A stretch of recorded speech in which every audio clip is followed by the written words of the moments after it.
I'm going to tell you a story of Malaysia. Story of Malaysia is quite similar to the story of every one of us.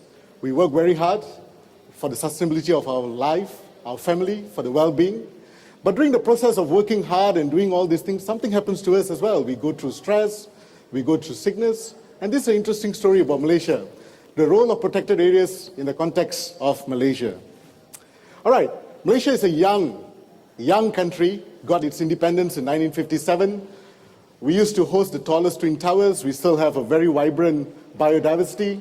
We have been cited by many economies as one of the most successful countries in transitioning from colonial rule to a modern developing country, right? So we've got a vision, just like many of us, we have visions in life. As a country, we have a vision to be a fully developed nation by 2020. And the Prime Minister who unveiled this, Mahathir Mohamad, who was the former Prime Minister, he said, we will do it our way, all right? So 60% of Malaysia is still forest cover. If you look at our latest national report to the CBD, it says it's about 63%. Out of that, 10.64% is under totally protected, and I know we are about 6% far off from the Aichi targets. Right. And Malaysia, as I told you, is a mega biodiverse country. We host some of the most iconic and most charismatic species on this planet, and this is very important to us. All right? And while Malaysia has been a very natural resource-based country, our economy has transitioned from natural resource-based to manufacturing, and now we are in the service sector. Our natural resource contributes only about 8% of our GDP now, all right? But scientists now tell us we've got to tap biodiversity for other usage. Bioprospecting, looking at biodiversity for new pharmaceuticals. Ecotourism, Malaysia is the 9th most visited country in the world for tourism, so we have lots of potential for tourism. All right, in 2010, the current Prime Minister, Najib, unveiled this new economy model, and for many of us who was working in conservation, we're very surprised that he says Malaysia's rich biodiversity can be harnessed. And this, we're not talking about timber, we're not talking about plantation, we're talking about what I just said earlier, using biotechnology to harness biodiversity in a sustainable manner. And it's central in strengthening our comparative advancement. And in this prospect, I think we got to look at the context where protected areas comes in. In 2009, we unveiled a policy to complement our national policy called the Common Vision, where it clearly says we got to strengthen our protected areas because, as everybody agrees, protected areas are cornerstones for biodiversity conservation. It provides ecosystem services. As a country, we need this very much to fuel our economy and wealth generation, as I said earlier. But there are challenges. Just like us, as you work hard, there are many things happen, right? Just like how our land use map is changing, my hair is thinning as well, right? So this all could become more stress and all that. So you have haze due to forest fires. We had this unprecedented incident where the most developed state, Malaysia is 13 states, we had no water. In a rainforest, it's quite funny when you do not have water. So these are signs that we need to do something. And we need to make a shift. The new economic model is just not a development on the economics pillar. We need to look at the environment and the social pillar as well. We need to reinvest in biodiversity.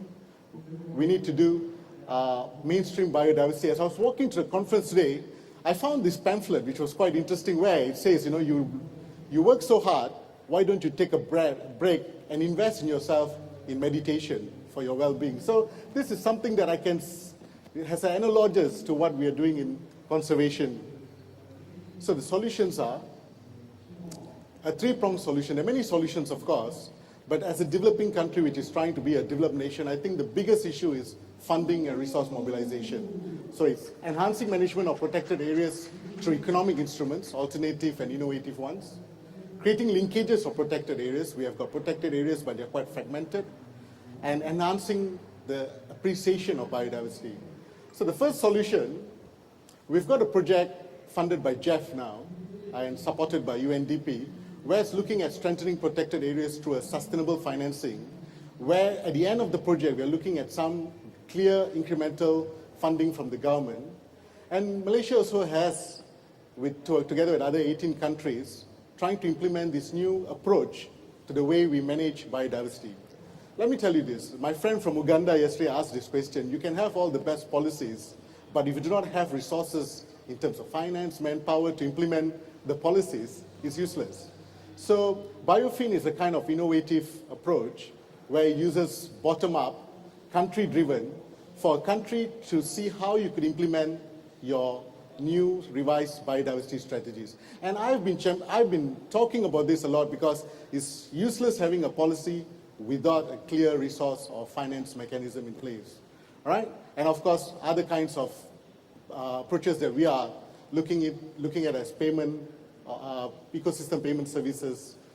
The second solution is, Malaysia, this peninsular Malaysia, by the way, we've got 4 chunks of forests. They are sort of broken up. And you know, our tigers, our elephants need huge roaming areas. So we've got, the government of Malaysia is now trying to call it a central forest spine. And again, we are thankful to Jeff and UNDP for supporting a project to link up these spines. As you can see, the links which are in yellow. And in Borneo also we have, this is one of the corridor sites where you can see a majestic Malayan tiger, a unique subspecies crossing the river. And these are other initiatives in the Borneo part, the heart of Borneo, which are 4 countries, Malaysia, Indonesia, and Brunei, and in Sabah, they've got an eco-link. And this looks like a common bridge, but this was actually a smart green infrastructure where we elevated the bridge to enable elephants to go through. All right. And the third solution, while you can do all this, you need to change people's attitude towards biodiversity. You need to change the appreciation towards nature. It's hopeless. I mean, Jamie said she was down in South Africa and the lady said she doesn't appreciate it. You see, awareness about biodiversity is there since 1992 the convention came on board. What has not changed is people's attitude, people's practice. So in 2012, the government of Malaysia unveiled a plan called MyBiod. Malaysia's URL, internet URL is .com.my. We said MyBiod is my life, my heritage, and my future. Because it's very much so, because our culture was shaped by biodiversity, and our future is with biodiversity.